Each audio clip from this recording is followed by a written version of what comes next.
जहां कभी वशिष्ठ मुनि का आश्रम हुआ करता था, वही भूमि पर आज फिर से एक बार मां सरस्वती का मंदिर बनने जा रहा है।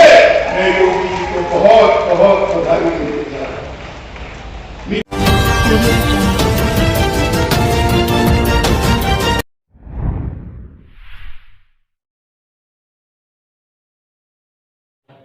नमस्कार, मैं हूं ज्ञानेंद्र मिश्रा और आप देख रहे हैं शेर आजमी न्यूज।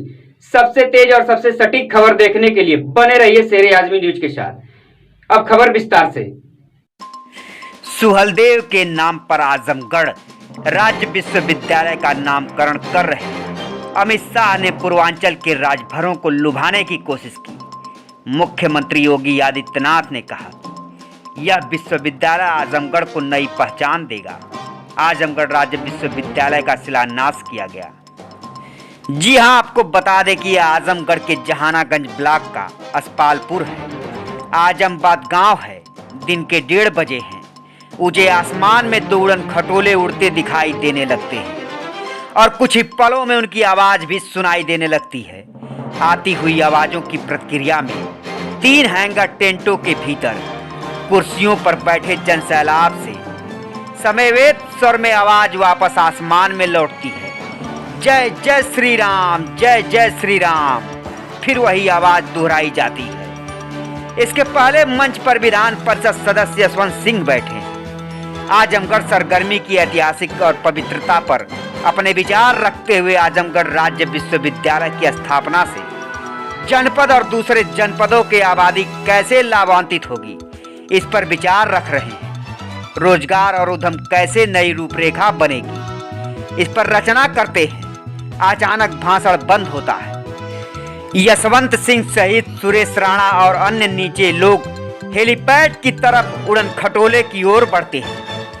एक से भारत सरकार के सहकारिता और गृह मंत्री अमित शाह निकलते हैं, तो दूसरे से उत्तर प्रदेश के मुख्यमंत्री योगी आदित्यनाथ ही।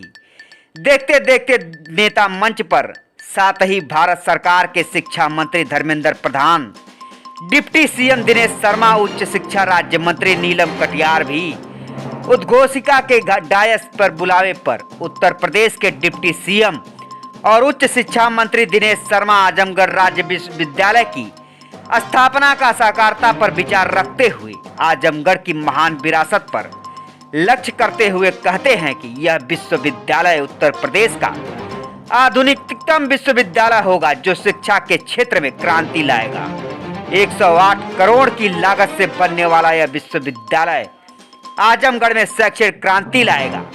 मानव संसाधन विकास मंत्री धर्मेंद्र प्रधान ने कहा कि पूर्वांचल की पवित्र धरती विद्वानों की धरती है। इस विश्वविद्यालय के निर्माण से यह क्षेत्र नया काशी बनेगा। यह विश्वविद्यालय प्रगतिशील, अत्याधुनिक और नई पीढ़ी की जरूरतों को देखते हुए बनेगा। 21वीं सदी में ज्ञान की सदी है और हम उस दिशा में आगे बढ़ रहे हैं। उद्घोषिका ने जब मुख्यमंत्री योगी आदित्यनाथ को आवाज दी तो पूरे सभा स्थल से करतल ध्वनियों के साथ समवेत स्वरों के नारे लगे, जय जय श्री राम, जय जय श्री राम, भारत माता की जय। अब बाबा की बारी थी। योगी महाराज पूरे रौ में थे। हमने जो कहा सो करके दिखाया, जो बातें कही उसमें जमीनी धरातल पर उतारने का काम किया। यह वही आजमगढ़ है जिसके नाम पर 2017 से पहले होटलों में कमरे नहीं मिलते थे। आज परिस्थितियां बदल गई हैं।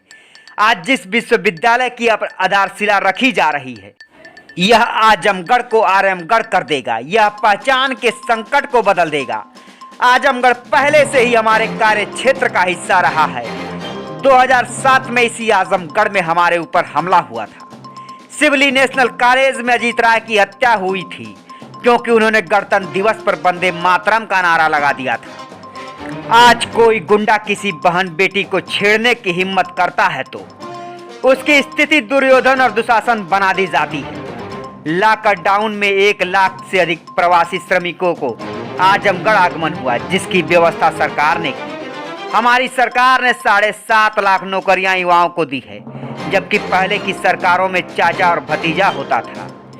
इस विश्वविद्यालय की स्थापना से आजमगढ़ और मऊ के 400 महाविद्यालय और 26 लाख से ऊपर विद्यार्थी लाभान्वित होंगे। विश्वविद्यालय का शिलान्यास समारोह में बोलते हुए अमित शाह ने कहा कि यहाँ सभी की सभी सीटों पर कमल खिलने वाला है। आजमगढ़ की पवित्र भूमि पर राज्य विश्वविद्यालय के शिलान्यास और भूमि पूजन के लिए मुझे योगी आदित्यनाथ जी ने बुलाया है। इसके लिए मैं धन्यवाद करता हूँ। जिस आजमगढ़ को देश और दुनिया में आतंक की भूमि के रूप से जाना जाता था, वह भूमि अब सरस्वती की भूमि बनेगी। यहाँ माँ सरस्वती का मंदिर बनने जा रहा है। यह एक परिवर्तन की शुरुआत हो रही है। मैं योगी जी से सुझाव देना चाहता हूँ, इस विश्वविद्यालय का नाम महाराजा सुहेलदेव के नाम पर रखा जाए। हमने 2017 में अपने घोषणा पत्र में 10 विश्वविद्यालयों की स्थापना की बात कही थी। आज वह आजमगढ़ में पूरा हुआ। 40 मेडिकल कॉलेज का वादा किया था, पूरा किया।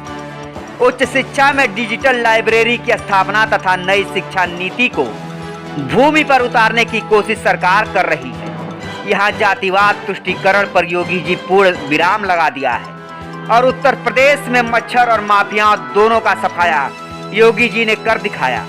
यहाँ के माफिया उत्तर प्रदेश छोड़कर चले गए हैं या जेलों में हैं। हमने मंदिर का निर्माण वादा किया था, मोदी जी ने उस मंदिर के भव्य शिलान्यास कर दिया।